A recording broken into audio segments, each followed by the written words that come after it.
स्वागतम बच्चों। आज हम लोग आलोचना करने जा रहे हैं हिंदी व्याकरण के समास, जिसे कंपाउंड भी कहा जाता है।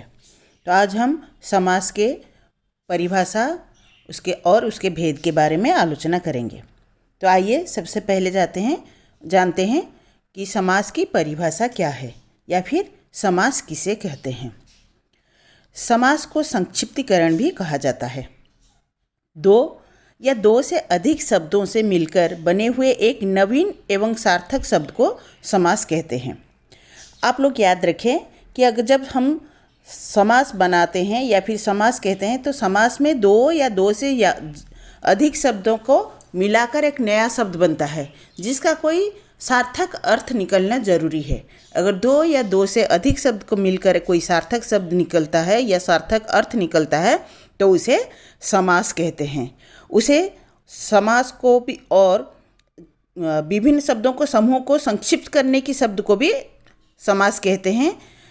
या फिर समस्त पद भी उसे कहा जाता है या फिर समासिक पद भी कहलाता है। समास के और दो नाम हैं, जैसे समस्त पद या सामासिक पद। अभी जानते हैं समास। समास को जब दो शब्द को मिलाकर संक्षिप्त कर दिए तो वो हो गया समास। अगर वही संक्षिप्त पद को हम फिर से पहले जैसे बना दें तो उसे क्या कहा जाता है? उसे कहा जाता है समास विग्रह। अर्थात सामासिक शब्द को फिर से अलग अलग करना समास विग्रह कहलाता है। विग्रह के बाद सामासिक शब्द गायब हो जाते हैं। जो संक्षिप्त शब्द हो वो गायब हो जाता है और जो पहला जैसा शब्द वो दो से ज़्यादा शब्द रह जाते हैं। जैसे राजा का पुत्र राजपुत्र। राजपुत्र सामासिक शब्द है, राजा का पुत्र विग्रह शब्द है। अब आते हैं कि समास के कितने पद होते हैं। समास में दो मुख्य पद होते हैं। एक होता है पूर्व पद और दूसरा होता है उत्तर पद। ये दोनों मिलकर बनते हैं समास। तो पूर्व पद और उत्तर पद कैसे जानेंगे? कौन वाला पद पूर्व पद है और समास में दूसरा पद उत्तर पद कौन है? जब हम समास पढ़ते हैं उस समास में जो पहले वाला पद रहता है उसे पूर्व पद कहा जाता है और जो पिछले वाला पद रहता है उसे उत्तर पद कहा जाता है। जैसे उदाहरण कमल नयन। कमल नयन में कमल है पूर्व पद, नयन है उत्तर पद और उसका समास अगर विग्रह करें हम तो उसे हो जाएगा, वो उसका मतलब हो जाएगा कमल जैसे नयन। उसी तरह त्रिलोक। त्रिलोक में त्रि है पूर्व पद, लोक है उत्तर पद और उसका समास विग्रह है तीनों लोकों का समूह। यथा विधि। यथा विधि में यथा है पूर्व पद, विधि है उत्तर पद और विधि के अनुसार है इसका समास विग्रह। तो बच्चों ये था समास के जो हम जान रहे थे कि समास में पूर्व पद या फिर उत्तर पद क्या होता है। अगर और थोड़ा उदाहरण दे के मैं कहना चाहूँगी तो पहले वाले शब्द को क्या कहा जाता है? पूर्व पद। और दूसरे वाला या फिर आखिरी शब्द को आखिरी पद को क्या कहा जाता है? उत्तर पद। जैसे अगर हम कहेंगे देश का भक्त। देश का भक्त एक विग्रह पद है, उसका अगर हम समास करेंगे तो वो हो जाएगा देशभक्त। ये देशभक्त समास में दो पद है। पहला है देश, पूर्व पद है देश, उत्तर पद है भक्त। उसी तरह राजा का पुत्र विग्रह पद, समास उसका हो जाएगा राजपुत्र।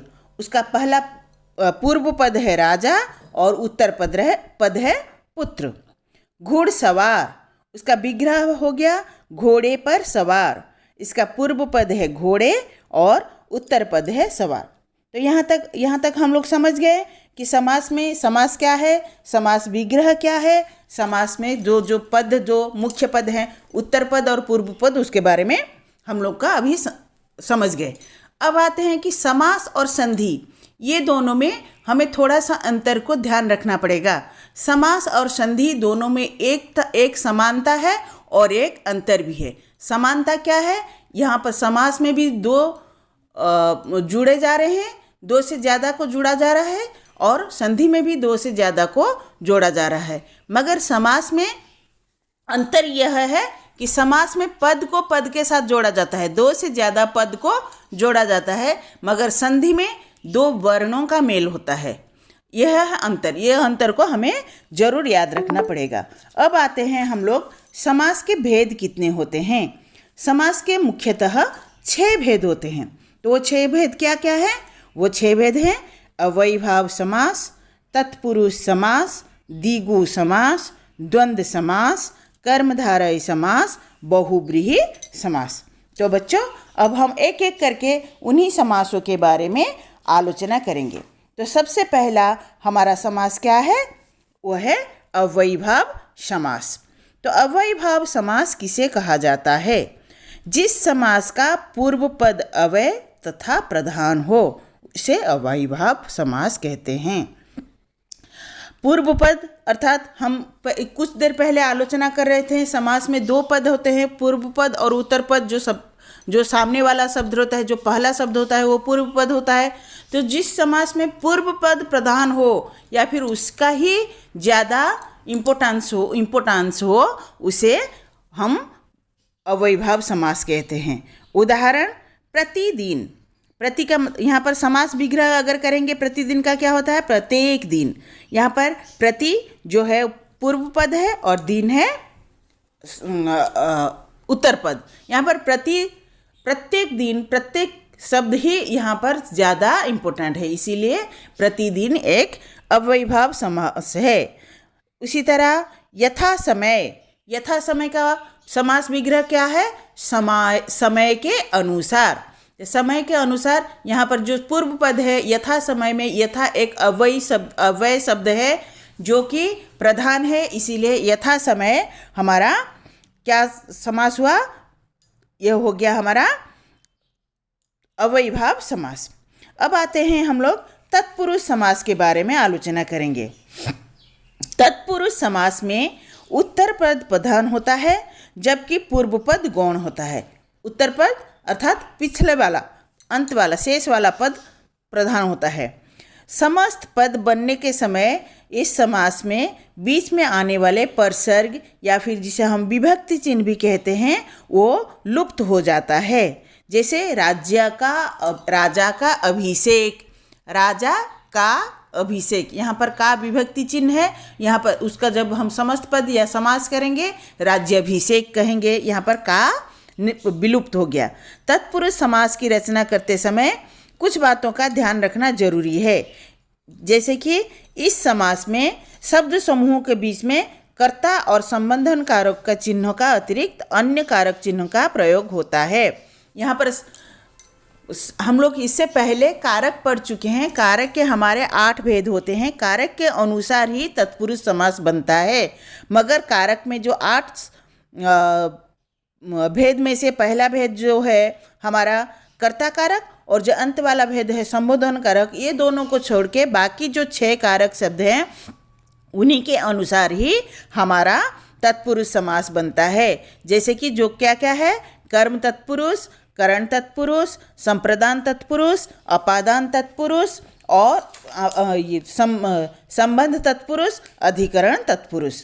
तो जब हम इन तत्पुरुष समास का प्रयोग करते हैं तो उसमें से कारक चिन्ह विलुप्त हो जाता है या फिर परसर्ग लुप्त हो जाता है। तो मैं हर समास में से एक एक आपको उदाहरण देके बताती हूँ। तो पहला क्या आता है हमारा कर्म तत्पुरुष समास।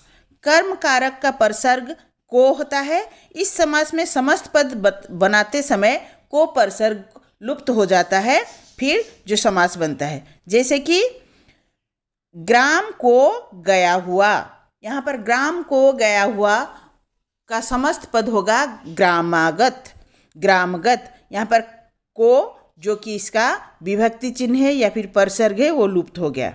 उसी तरह वन को गमन का समास का क्या हो जाएगा? वनगमन। तो यहाँ पर को भी लुप्त हो गया। उसके बाद आता है करण तत्पुरुष। करण कारक का परसर्ग होता है से या फिर के द्वारा। जब हम इसका समास पद करते हैं इसमें से परसर्ग का भी लुप्त हो जाता है। जैसे जन्मांध अर्थात जन्म से अंध, जन्म से अंध में से लुप्त हो गया, उसका समास हो गया जन्मांध। ईश्वर प्रदत्त अर्थात ईश्वर द्वारा प्रदत्त। फिर आता है हमारा संप्रदान तत्पुरुष। संप्रदान कारक का परसर्ग क्या होता है? के लिए। तो इस समान में के लिए परसर्ग को लोप हो जाता है और उसका उदाहरण हम लोग अब देखेंगे, जैसे मालगाड़ी। मालगाड़ी, माल के लिए गाड़ी, मालगाड़ी। रोसई के लिए घर, रोसई घर। विद्या के लिए आलय, विद्यालय। सत्य के लिए आग्रह, सत्याग्रह। ये सब हुए संप्रदान तत्पुरुष के उदाहरण। फिर आता है अपादान तत्पुरुष। अपादान कारक का परसर्ग होता है से। जब वो से लुप्त हो जाता है, उससे जो समास बनते हैं उसे अपादान तत्पुरुष समास कहते हैं। उदाहरण, रोग से मुक्त, रोग मुक्त। देश से निकाला, देश निकाला। ऋण से मुक्त, ऋण मुक्त। गुण से हीन, गुणहीन। अब आते हैं संबंध तत्पुरुष के बारे में आलोचना करेंगे। तो संबंध तत्पुरुष किसे कहते हैं? संबंध कारक के परसर्ग जब लोप हो जाता है संबंध, और उस जो नया समास बनता है उसे संबंध तत्पुरुष कहते हैं। जैसे सेना का पति, सेनापति। हमारे संबंध तत्पुरुष के कारक चिन्ह क्या क्या है? का, के या फिर की। उसी तरह राजा की आज्ञा, राजाज्ञा। प्रेम का सागर, प्रेम सागर। देश का प्रेमी, देश प्रेमी। भारत का रत्न, भारत रत्न। ये सारे हुए संबंध तत्पुरुष के उदाहरण। फिर आता है अधिकरण तत्पुरुष। अधिकरण कारक के परसर्ग में पर होते हैं। परसर्ग चिन्ह पर होता है या फिर में होता है। तो जब इसका समास बनता है तो उसमें से पर और में लुप्त हो जाते हैं। जैसे घुड़ पर, घोड़े पर सवार, घुड़सवार। पर यहाँ से लुप्त हो गया। दही में डूबा हुआ बड़ा, दही बड़ा। में लुप्त हो गया। आप पर बीती, आप बीती। ये सारे हो गए अधिकरण तत्पुरुष।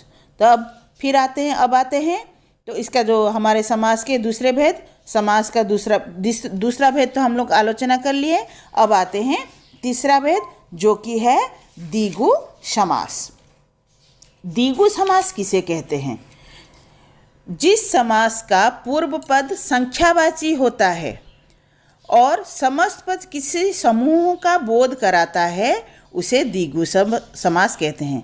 याद रखेंगे, हम लोग द्विगु समास पहचानने के लिए पहले उस समास पद को देखेंगे जिसमें जो पहला पद हो वो संख्या हो और जो दूसरा उत्तर पद हो वो किसी समूह को सूचना देती हो या फिर समूह का बोध कराता हो, तो वो द्विगु समास कहलाता है। संख्यावाची समूह शब्द को द्विगु समास कहते हैं। अगर मैं संक्षिप्त में आपको यह बतलाना चाहूँगी, जैसे नव रत्नों का समूह। नव एक संख्या है और रत्नों का समूह, तो यह समूह का बोध कराया, इसलिए इसका समास क्या होगा? नवरत्न। 4 मासों का समाहार, चौमासा। 5 आंबों का समाहार, यहाँ पर आंबों का मतलब नदियाँ। 5 आंबों का समाहार, पंजाब। 3 रंगों का समाहार, त्रिरंगा। 5 बटों का समूह, 5 बटी। 7 ऋषियों का समूह, सप्तर्षि। 5 रत्नों का समूह, पंचरत्न। ये सारे थे द्विगु समास के उदाहरण। अब आते हैं द्वंद्व समास। द्वंद्व समास को आलोचना करेंगे। द्वंद्व समास किसे कहते हैं? जिस समास में दोनों पद प्रधान होते हैं, मतलब जो पूर्व पद होता है उसका भी इम्पोर्टेंट, वो भी इम्पोर्टेंट है, और जो उत्तर पद है वो भी इम्पोर्टेंट है। दोनों पद जब प्रधान हो जाते हैं तो उसे द्वंद्व समास कहते हैं। इसका विग्रह करने पर योजक का चिन्ह का प्रयोग किया जाता है। जब हम विराम चिन्ह पढ़ रहे थे, योजक चिन्ह, छोटा सा हाइपेन, जिसे हम अंग्रेजी में हाइपेन कहते हैं, तो वो हाइपेन का प्रयोग किया जाता है जब दोनों ही पद प्रधान हो जाते हैं, उसे हम द्वंद्व समास कहते हैं। जैसे रात दिन, रात और दिन, यहाँ पर और, रात और दिन, यहाँ पर और के स्थान पर हम लोग एक योजक चिन्ह का प्रयोग करते हैं। यहाँ पर रात भी प्रधान है, दिन भी प्रधान है, तो रात और दिन हो गया हमारा क्या? द्वंद्व समास। उसी तरह दाल भात, सुख दुख, माता पिता, राजा रानी, भला बुरा, लाभ हानि, दादा दादी, मोटा पतला, ये सारे हैं द्वंद्व समास का उदाहरण। द्वंद्व का अर्थ होता है मतभेद। इस समास में उत्तर पद तथा पूर्व पद दोनों एक दूसरे के विपरीत अर्थ वाले होते हैं। दोनों पद एक ही जैसे ही इम्पोर्टेंट होते हैं, इसीलिए इसे द्वंद्व समास कहा जाता है। अब आते हैं हम कर्मधारय समास के बारे में अभी हम आलोचना करेंगे। तो कर्मधारय समास किसे कहते हैं? यह हमारा समास का कौन सा भेद है? 5वां भेद है कर्मधारय समास। इस समास में दोनों पद में विशेषण तथा विशेष अथवा उपमेय तथा उपमान का संबंध होता है। अर्थात जब कर्मधारय समास हम कैसे पहचानेंगे? जिस समास में पहला पद विशेषण हो और पूर्व पद विशेषण हो और उत्तर पद विशेष्य हो, उसे कर्मधारय समास कहते हैं। जैसे महान हो जो देव महादेव, क्रोध रूपी अग्नि क्रोधाग्नि। यहाँ पर क्रोध रूपी अग्नि एक विशेष्य है, क्रोध रूपी उसका विशेषण है। जैसे प्रधान हो जो मंत्री, यहाँ पर जो उत्तर पद मंत्री है ये विशेष्य है, प्रधान पूर्व पद है जो कि विशेषण है, वो हो गया प्रधानमंत्री। नीला है जो कंठ नीलकंठ, यहाँ पर कंठ विशेष्य है, नीला विशेषण है, तो नीला है जो कंठ नीलकंठ एक कर्मधारय समास है। नीला है जो गगन नील गगन, महान है जो राजा महाराजा, चंद्र के समान मुख चंद्रमुख, नीली है जो गाय नील गाय, घन के समान श्याम घनश्याम, विद्या रूपी धन विद्याधन। ये सारे कर्मधारय समास के उदाहरण थे। तो अब आते हैं अंत में जो हमारा अंतिम भेद है समास के, उसके बारे में हम लोग आलोचना करते हैं। वो बहुव्रीहि समास किसे कहते हैं? इस समास में दोनों में से कोई भी पद प्रधान नहीं होता है, बल्कि दोनों पद मिलकर किसी तीसरे अर्थ को समझाते स्पष्ट करते हैं, उसे बहुव्रीहि समास कहते हैं।